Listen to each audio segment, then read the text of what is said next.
For healthy food, we need a healthy plant. So how do we protect it from attack? There's some things that a farmer can do in terms of how they grow the plant, but they also need the equivalent of the medicines that we have, and those are crop protection products. And a crop plant, like this one, is really vulnerable.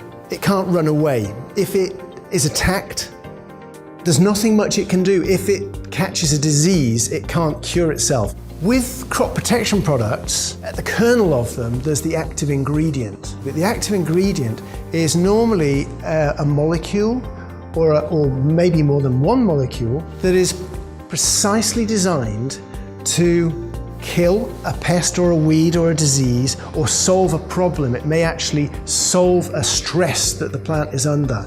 We don't find active ingredients by chance. We design them. They have to be safe to operators and consumers. They've got to be safe to the environment. They've got to be really effective in use, easy to use. They've got to be cost effective also. Otherwise our farmers won't be able to use them. And to do that, we use a wide range of science.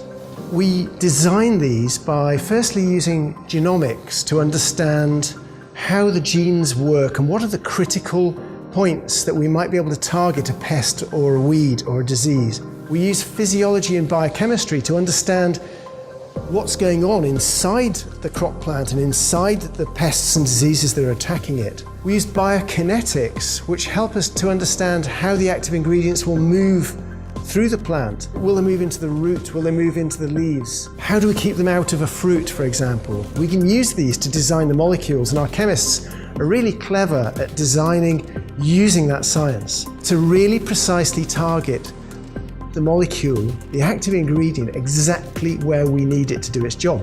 This has had a huge benefit. Back in the 1960s, there were tens of kilos of active ingredient being applied to a hectare of a field. Today, it's tens of grams. It's minuscule.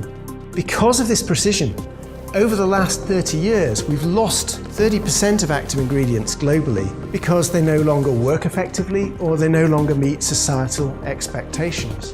When we're designing now, I'm not designing for what we need now, what our farmer needs today. I'm thinking 10, 15, 20 years into the future. What will they want? What will my kids want? What will you want on your table in 10 or 15 years? And then how can we design our active ingredients to meet those expectations?